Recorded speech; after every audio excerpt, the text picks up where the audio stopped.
Merci de votre attention, madame, monsieur. L'actualité ce jeudi, suite et fin de la visite officielle du président Faure Gnassingbé en Israël. Hier, le chef de l'État a rencontré le président de l'État d'Israël et dîné avec le Premier ministre Benjamin Netanyahou. La coopération bilatérale a été largement évoquée à l'occasion. Lancement demain à Lomé du réseau des journalistes africains pour la sécurité maritime.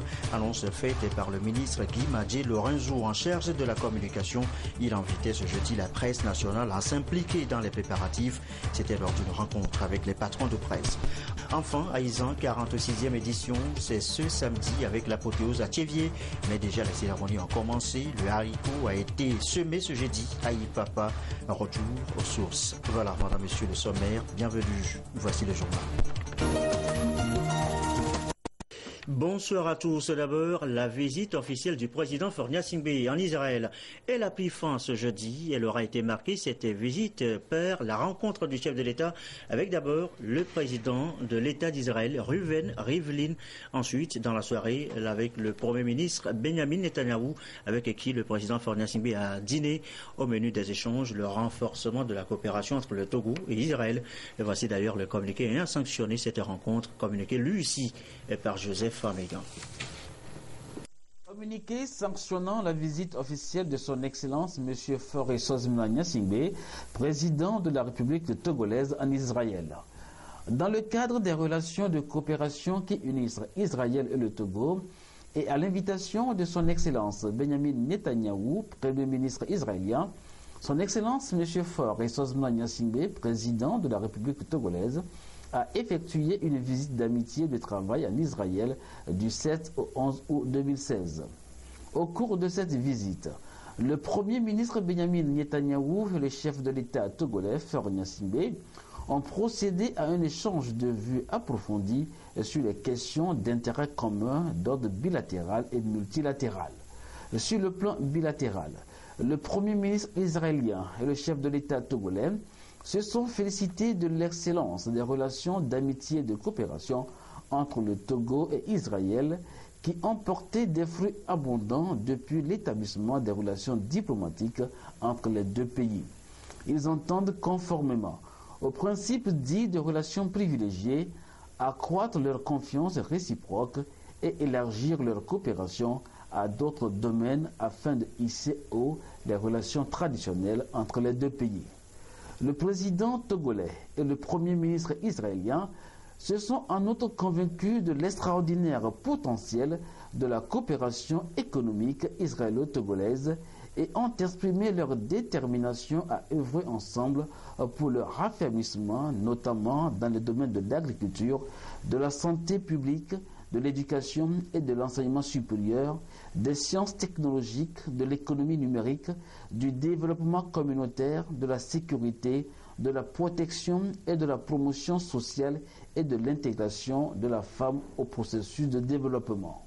Sur le plan régional, le président togolais et le premier ministre israélien se sont convenus de l'organisation à Lomé d'un sommet israélo-africain sur le thème sécurité et développement en vue du renforcement des liens de coopération entre Israël et l'Afrique. Abordant la situation internationale, le chef de l'État togolais et le premier ministre israélien ont exprimé leurs vives préoccupations face à la recrudescence des actes terroristes et à la persistance des crises qui menacent la paix, la sécurité, la stabilité et le développement du monde. Ils ont à cet égard réaffirmé leur ferme condamnation du terrorisme sous toutes ses formes et ont appelé à la coordination des efforts et à la poursuite de la coopération internationale pour venir à bout de ce fléau. Évoquant la prochaine conférence extraordinaire des chefs d'État et de gouvernement de l'Union africaine sur la sécurité et la sûreté maritime et le développement en Afrique, le Premier ministre israélien a salué les efforts que déploie le Togo dans le domaine du maintien de la paix et dans l'organisation de cette conférence. À cet égard, il a formulé son vif souhait pour la réussite de cette rencontre et plaidé que toutes les parties concernées œuvrent de bonne foi en vue de l'adoption et de la signature de la charte de Lomé sur la sûreté et la sécurité maritime. Au terme de sa visite, son Excellence M. Faure Gnassingbé a exprimé à son frère et ami le Premier ministre Benjamin Netanyahou, au président Reuven Rivlin, au gouvernement et au peuple israélien ses vifs remerciements et sa profonde gratitude pour l'accueil chaleureux et fraternel qui lui a été réservé ainsi qu'à sa délégation, et a invité le Premier ministre israélien à effectuer une visite en République togolaise. Le Premier ministre israélien a accepté cette invitation et les modalités y relatives seront arrêtées par voie diplomatique. Fait à Jérusalem le 10 août 2016. Et voilà, ce sont donc là les termes de ce communiqué à sanctionner la rencontre entre le président Faure Gnassingbé et le Premier ministre israélien Benjamin Netanyahou. En outre, par ailleurs, cette visite du président Faure Gnassingbé dans un centre de formation d'ingénieurs en Israël. Le centre forme dans plusieurs domaines. Les précisions, on retrouve toujours Joseph Amégan. En 1999, le collège Azerli à Jérusalem est un centre de formation stratégique des ingénieurs. Et le déplacement du président de la République Faure Gnassingbé au sein de cette structure est l'expression de sa volonté de s'inspirer de pareilles expériences pour hisser le Togo dans cette révolution technologique. Le chef de l'État, après avoir suivi des explications sur l'historique de la création de ce centre, a pu constater de visu tout ce qui est fait et évaluer le niveau technologique de cette structure de formation qui, à ce jour, a formé plus de 2300 diplômés dans différents domaines tels que le génie électrique, le génie logiciel, l'ingénierie pharmaceutique, industrielle, mécanique et environnementale. Le président de la République a salué les avancées technologiques opérées dans cette structure. Voilà, et au dernier jour de son séjour en terre israélienne, le président de la République Faure Gnassingbé s'est rendu à l'Institut de recherche agricole Volcanic Center, un centre spécialisé dans la recherche et la conservation des produits agricoles. Nous reviendrons sur le sujet demain dans nos différentes éditions. Sur place, la primature a signalé 2 audiences accordées ce jeudi par le chef du gouvernement. La première aux nouvelles, l'administrateur directeur général de l'Union togolaise des banques UTB, et Patrick Mesrali est allé présenter ses projets au Premier ministre. En seconde audience, comme Isselam Klassou a reçu l'ambassadeur de Chine au Togo. La coopération bilatérale a été le sujet de discussion. Des précisions micro de Carmen Madjiakapou. J'ai été nommé à la direction générale de l'UTB depuis le 1er juillet. Et donc c'était une visite de courtoisie pour ce nouveau poste, pour présenter ce nouveau poste à Monsieur le Premier ministre. Donc juste pour vraiment visite de courtoisie, me présenter, rappeler que la banque est une banque publique, c'est la banque de l'État, son actionnaire c'est l'État. Et donc voilà, présenter un peu les travaux que nous sommes en train de faire et les perspectives de développement de la banque. Et surtout rassurer le Premier ministre que cette banque, qui est la banque, sa banque, est à la disposition de l'État pour l'accompagner dans le financement de ses projets, financement viable et de développement durable de ces projets, et faire profiter effectivement les projets de l'État du réseau de l'UTB, qui est le plus grand réseau du pays, qui est avec 46 agences et qui couvre l'intégralité, qui maille l'intégralité du territoire togolais. Donc s'il y a un projet à faire dans une région un peu éloignée, il y aura toujours un relais bancaire de l'UTB dans cette région. Donc voilà, c'était vraiment pour présenter ces perspectives-là et assurer Monsieur le Premier ministre de la disponibilité de notre banque. J'ai eu le grand honneur d'être reçu par son Excellence Monsieur le Premier ministre, et j'ai eu l'occasion de lui rendre compte des dernières réalisations de coopération, des projets de coopération entre nos deux pays. Son Excellence Monsieur le Premier ministre m'a présenté les grandes priorités du développement du Togo, et je suis vraiment impressionné par les grandes réalisations, les bons succès de la croissance économique du Togo. Et après la visite d'État du président togolais en Chine.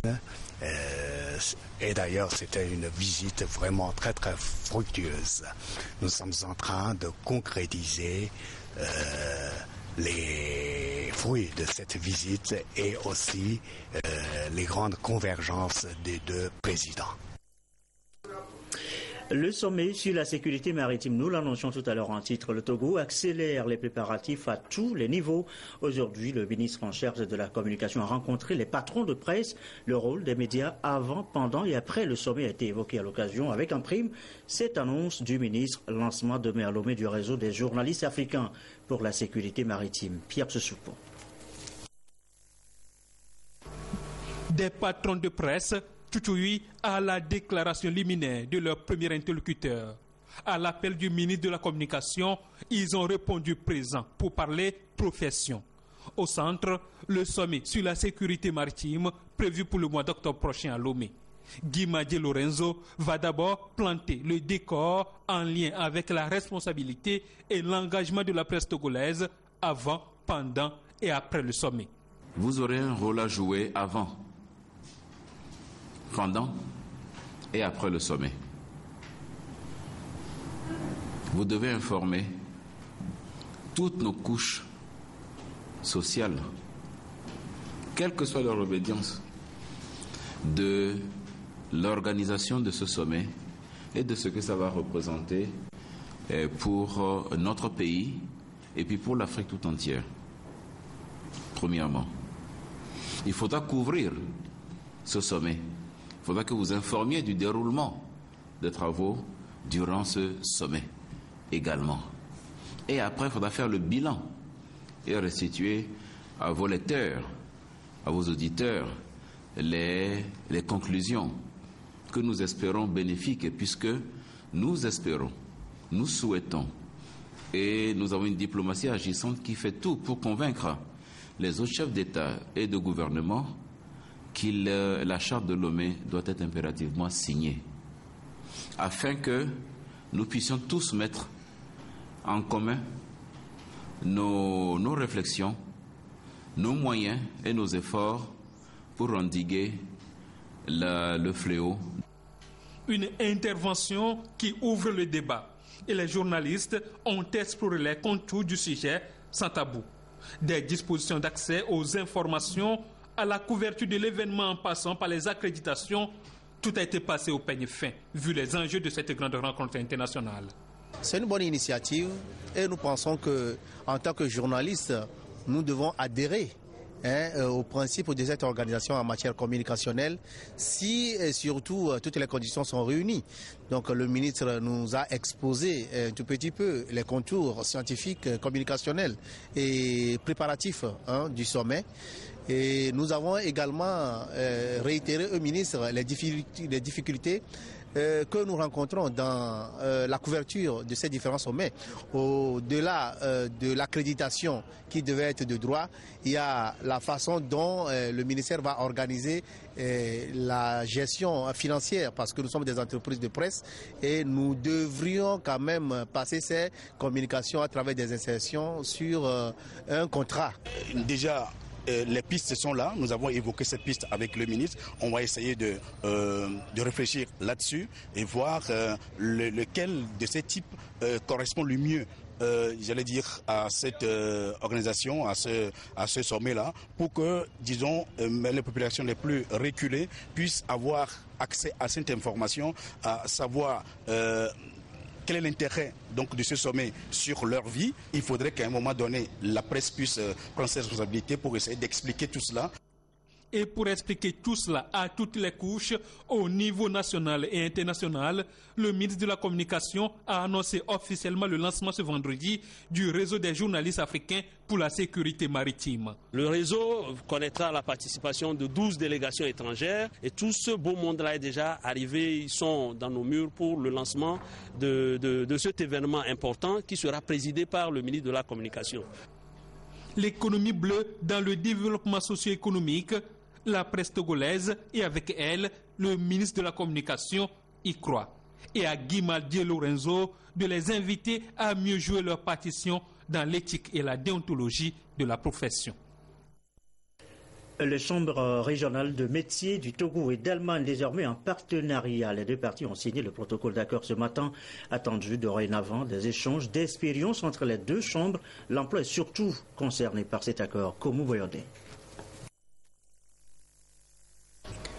Une nouvelle dynamique pourra donc être insufflée à l'artisanat togolais. Désormais, les différents métiers bénéficieront de l'assistance technique, j'allais dire du savoir et du savoir-faire de la Chambre de métiers de Cologne en Allemagne.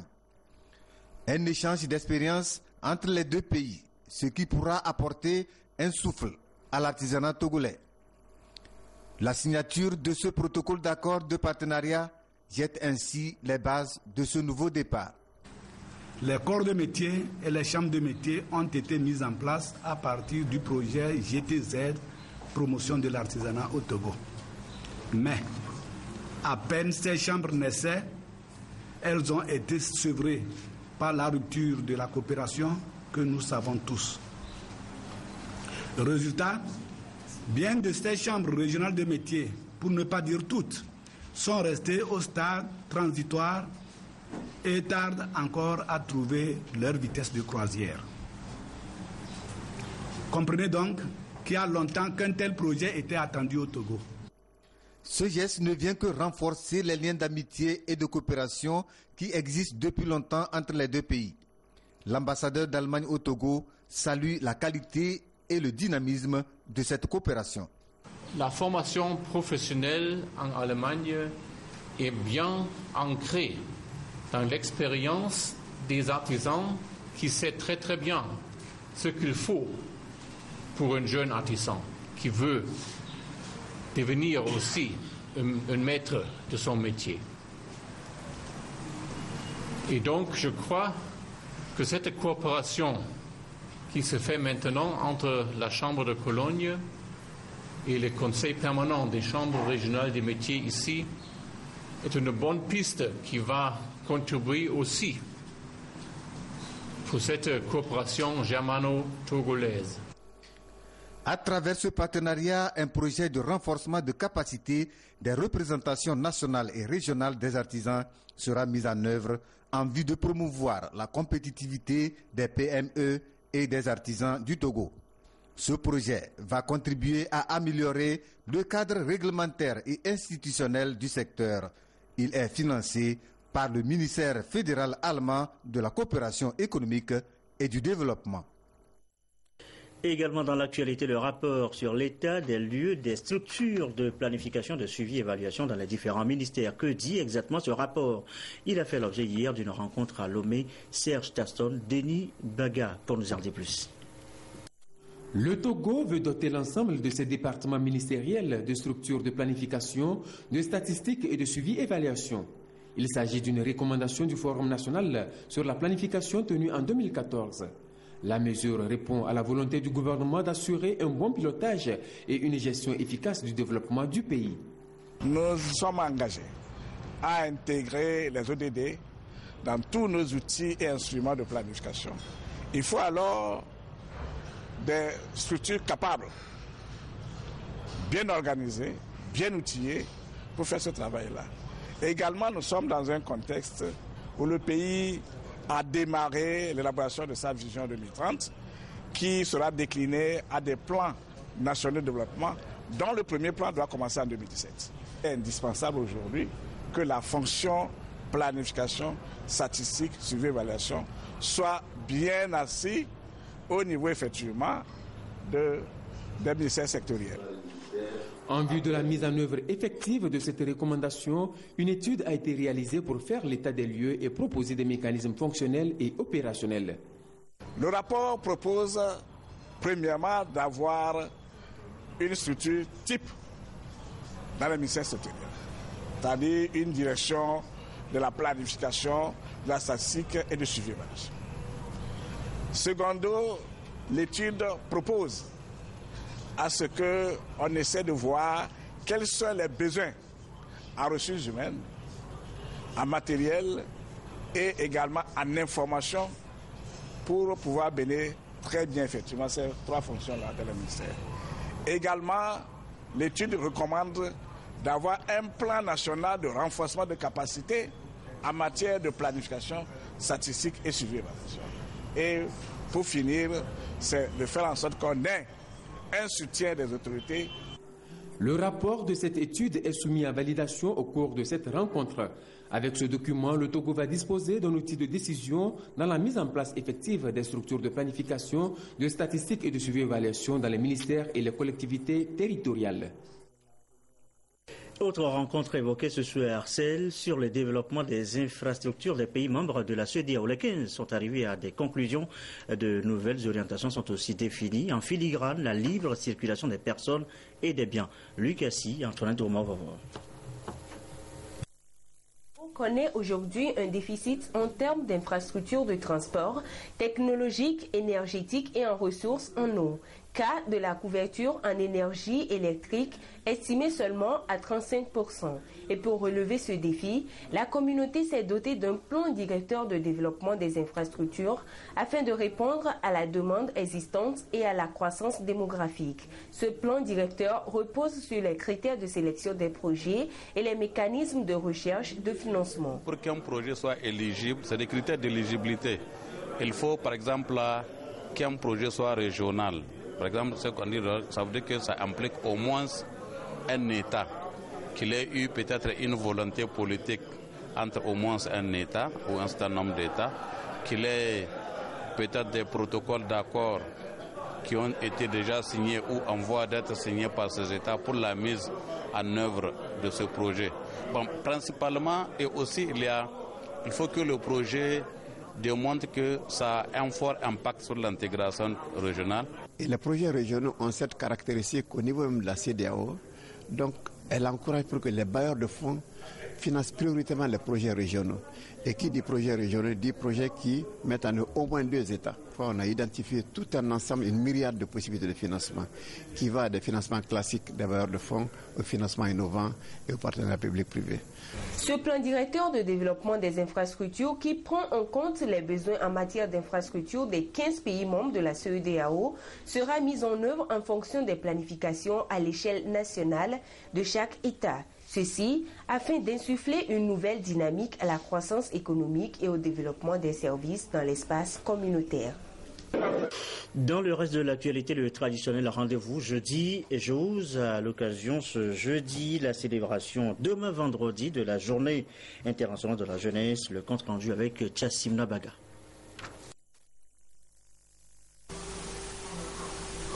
Ce 10e rendez-vous de jeudi Jose a été spécialement consacré à la Journée internationale de la jeunesse.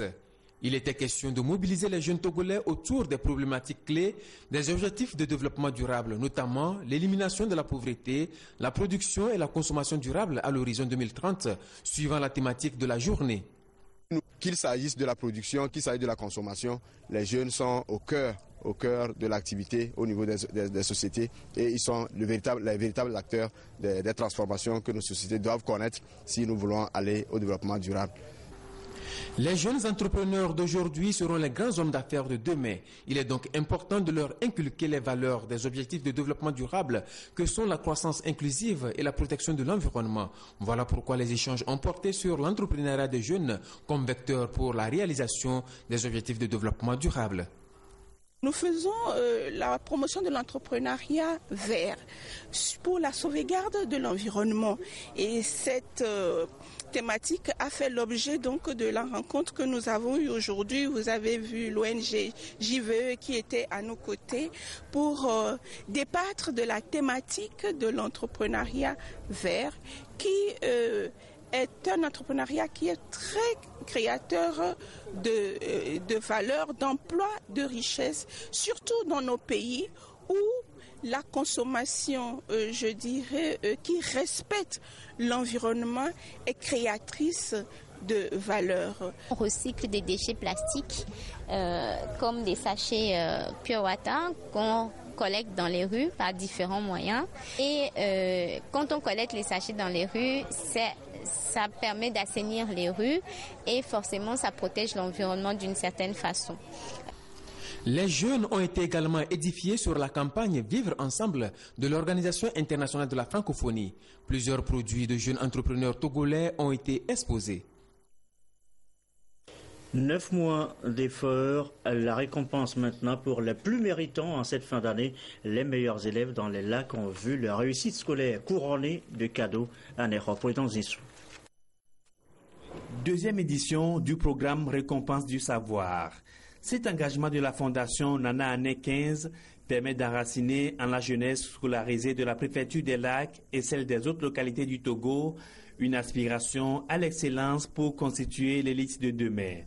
Dans la catégorie meilleure moyenne annuelle des collèges et lycées, sur les 151 récipiendaires issus de 140 établissements scolaires des 3 degrés d'enseignement, Loïs Lidaou et Djeou, élève en 6e au collège littoral de Pémé, s'est démarquée avec une moyenne de 17,40.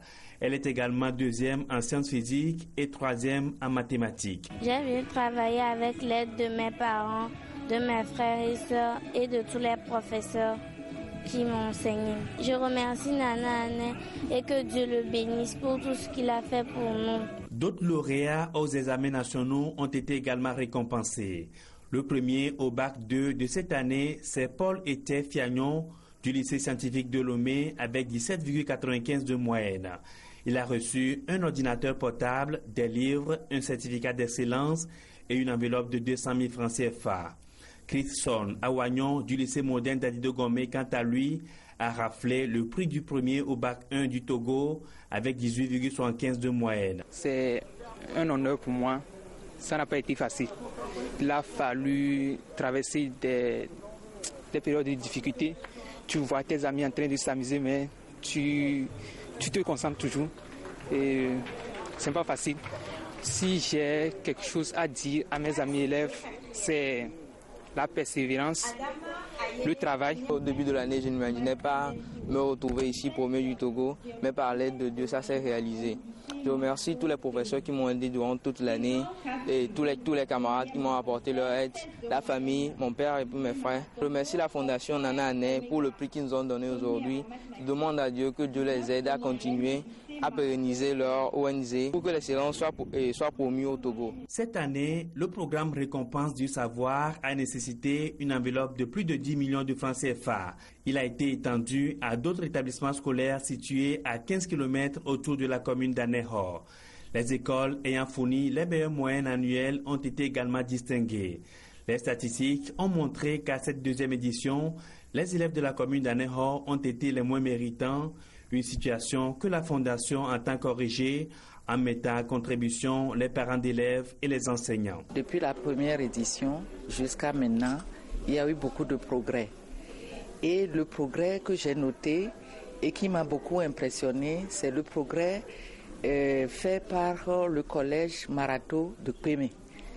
J'ai vu que ce collège a ramassé beaucoup de prix et je pense que nous devons nous rapprocher de ce collège pour savoir quel est le niveau de son encadrement, qu'est-ce que nous pouvons en tirer et voir comment ce collège peut servir d'accompagnement au collège public et à d'autres collèges pour que les enfants puissent arriver à ce niveau d'excellence que nous avons remarqué. L'initiative a tout simplement séduit les cadres de cette préfecture qui entendent apporter leur soutien à la Fondation Nana Année 15 pour la rendre pérenne.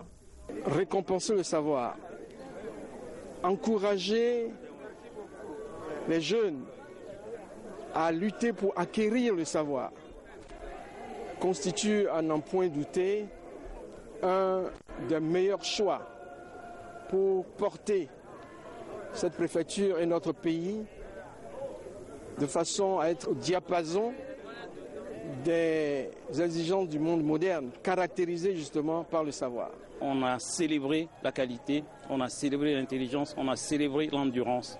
C'est l'avenir du Togo dont il est question ici. D'ici quelques temps, nous allons emboîter le pas à Sa Majesté.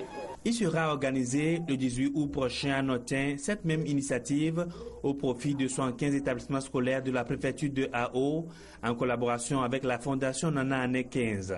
Les 2 premiers SECO au BPC 2016 seront honorés à cette occasion.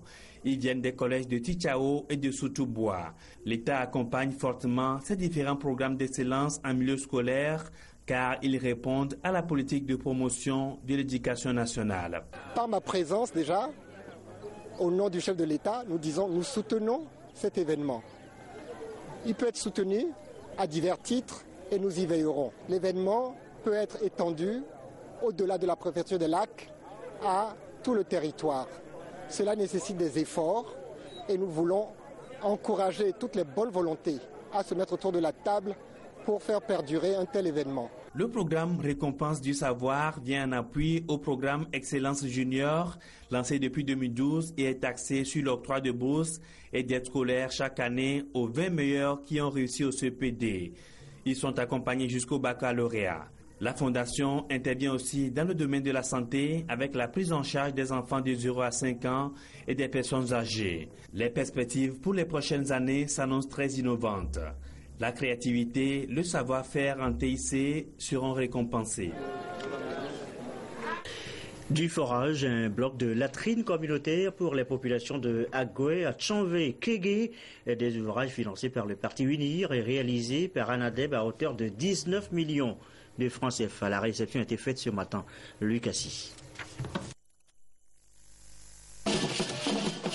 Un forage d'eau à pompage direct muni d'un polytank d'1 mètre cube d'eau et d'un tube à charbon pour le filtrage destiné aux populations d'Agoué à Tchanvé et un bloc de latrines communautaire construit pour les habitants de Kégué-Djiblé. Des ouvrages financés à hauteur de 19 116 300 francs CFA par le Parti UNIR afin de résoudre les problèmes d'accès en eau potable et d'insalubrité dans ces milieux. Grande a été la joie des populations à la réception de ces infrastructures communautaires. Ce n'est pas tous les jours que ces événements arrivent et donc on ne peut que remercier le donateur. Nous avons déjà mis sur pied un comité de gestion qui va s'occuper de la gestion du forage. Nous remercions la donatrice, nous le remercions très sincèrement puisque c'est un besoin que nous avions senti quand nous lui avons soumis. Il s'est rappelé de nous et nous a offert aujourd'hui un WC public. Vraiment, ça nous réjouit. Et aussi, ça permettra qu'il y aura plus de défécation à l'air libre. Réalisé par l'Agence nationale d'appui au développement à la base, ANADEB, ces ouvrages d'assainissement répondent aux objectifs du parti Union pour la République UNIR relatifs à la lutte contre la pauvreté et la précarité au niveau des communautés démunies. Et c'est une façon pour nous de remercier les populations d'Agoué de façon générale pour tout ce qu'ils ont pu faire pour notre parti. Et nous avons saisi l'opportunité pour donner des conseils pratiques aux populations, notamment en ce qui concerne l'amour et le pardon et la façon de gérer de façon transparente l'ouvrage que nous venons de mettre en leur possession. Le forage est muni d'un dispositif bio-UV qui réduit le taux de salinité et régularise la conductivité de l'eau afin de procurer de l'eau de qualité aux bénéficiaires. Ces dons s'ajoutent à ceux réceptionnés par les communautés de Légbacito et d'Agoué-Nivé. Il est 20h33. Ce journal déborde un tout petit peu. C'est quasi traditionnel maintenant tous les jeudis. Claude Amand nous a rejoint presque à la même heure. Bonsoir Claude. Bonsoir Jason. D'abord les Jeux Olympiques. C'est l'actualité du moment, les échos de nos représentants à Rio. Disons, Gerson, que la suite n'est pas tellement reluisante pour nos représentants.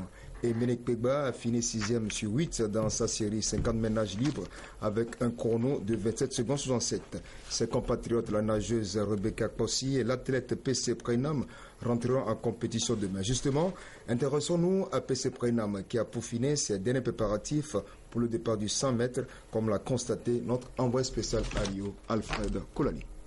Vendredi 12 août, à partir de 14h55 GMT, que l'athlète togolaise du 100 mètres féminin PC Prenam va retrouver les pistes du Maracana Stadium pour ce qui va constituer sa première grande sortie depuis le début de l'année. Arrivée à Rio le 27 juillet dernier, la pensionnaire du Centre international d'athlétisme de Dakar a peaufiné ses préparatifs à Airport Stadium aux côtés de Fabrice Dabla, l'autre athlète togolais, et sous la conduite du directeur technique national de la Fédération togolaise d'athlétisme. Au jour d'aujourd'hui, les performances que j'ai eu à prendre lors des entraînements, je crois que mes poulains sont très en forme. Et vu le travail qu'ils ont fait antérieurement et vu ce que j'ai constaté ici, je crois qu'ils sont prêts pour la compétition. Dakar m'a apporté beaucoup de choses parce que ma course a changé, ma fonction de travailler, tout et les charges en muscu, tout a changé. Ma course même au départ, avant je dormais au départ, même si maintenant je ne dors plus au départ. Après être passé à côté des Jeux africains de Brazzaville il y a un an, PC veut faire des JO une réussite. Oui, je suis prête déjà. Que le jour-là, je me réveille encore comme d'habitude. Et seulement ça va aller. Dieu seul qui est venu. Ce que j'attends de mes athlètes, c'est qu'ils puissent améliorer leur performance, voire battre leur propre record et en même temps le record du Togo. Et pendant qu'elle réfléchissait encore à la meilleure manière d'attaquer sa course vendredi, PC a de la chance. Elle croise le grand Mani Dibango arrivé à Rio pour le compte de la francophonie. Quelques photos et le vieux lion veut bien répondre à nos questions. Il faut que les jeunes travaillent, quelles que soient les conditions, parce que c'est eux demain qui vont diriger. Il ne faut pas croire que c'est gratuit et que l'État doit quelque chose. Eux, ils doivent quelque chose à l'État. Ne me demandez pas ce que l'État peut faire pour moi, demandez ce que moi je peux faire à l'État. Ben, j'ai un panier, j'attends les médailles. À noter que Rebecca Kossi sera aussi en compétition ce vendredi en natation. Lundi, ce sera le tour de Fabrice Dabla en athlétisme de 100 mètres. Oui, Gerson, la course de PC Prenam aura plutôt lieu au stade olympique de Bara à 14h55 GMT. Retour ici à Lomé où la Fédération togolaise de football a donné une conférence de presse, des précisions plutôt sur les missions d'homologation des stades en prélude de démarrage des championnats D1 et D2. On retiendra que sur les 32 stades visités, 22 ont été retenus pour les championnats nationaux de la D1 et de la D2. L'essentiel de la rencontre avec Lamine Koko Konaté. Notre football se pratique sur la plupart des terrains à la limite impraticable, ce qui fait fausser parfois les résultats et occasionne des conflits. Plus grave encore, le mauvais état de nos installations sportives occasionne parfois des blessures physiques graves, pouvant emporter des coups d'arrêt aux rêves et aux carrières des joueurs. Et pour corriger le tir, la Fédération togolaise de football a dépêché du 27 au 31 juillet dernier 2 missions d'homologation des stades dans les zones sud et nord du pays. Après inspection, des rapports ont été produits et validés par la FTF. Au-delà des aspects techniques auxquels on devait s'atteler dans cette émission, on a demandé de plutôt privilégier l'aspect sécuritaire pour que, au moins, les stades qui peuvent abriter les compétitions nationales puissent mettre ou offrir peut-être un minimum de gage de sécurité aux joueurs, aux officiels et au public, et aussi aux journalistes. Les installations qui n'offrent pas d'espace pour pouvoir faire ça n'ont pas été homologuées. Les sites non homologués sont au nombre de 10 contre 22 retenus sur les 32 proposés au départ.